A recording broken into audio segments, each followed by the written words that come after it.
6 முகங்களை பற்றி நான் எனக்கு இது ரகசியம் என்று சொல்வதை விட தெரிந்து கொள்ள வேண்டும் என்பதே உண்மை. 6 முகங்களை பற்றி பாடியுள்ளார்கள். அந்த பாடல் என்னவென்றால், 6 முகம் ஆறியறு கடந்தோள் வாழ்க, அறுமுகம் வாழ்க, அற்பக்குவிசு தனி உலக, குக்குடம் வாழ்க, செவ்விலேய மங்கிய வாழ்க, ஆணித்தான் நனங்கு வாழ்க, மாறிலா வள்ளி வாழ்க, வாழ்க சீரடியா எல்லாம் என்று ஒரு பாசரம் இருக்கும். 6 முகங்கள் பற்றி ஒரு பாசரம் வரும்.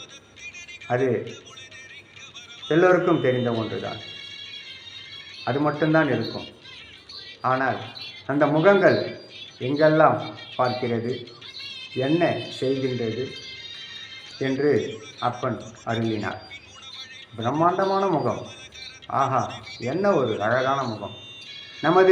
நாம் நினைப்போம் திசைகள் 4, கிழக்கு மேற்கு வடக்கு தெற்கு என்றுதான் நாம் நினைப்போம். பகலில் உலா வரும்போது 4 திசைகள் மட்டுமே நமக்கு தெரியும்.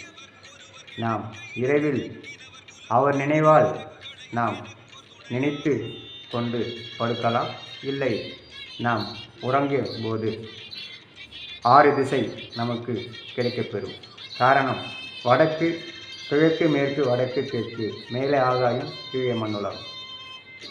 மண் அதாவது இந்த புவி. இந்த 6 திசைகளையும் 6 முகங்கள் பார்த்து கொண்டிருப்பதை எனக்கு அப்பன் அருளினார். அந்த அருள்நிலையே 6 முக கவசமாக உருப்பெற்றது. அந்த 6 முகங்கள் இந்த கலியுகத்தில் எப்படி இருக்கிறது, என்ன செய்து கொண்டிருக்கிறது என்பதை உணர்த்தினார். அதற்கு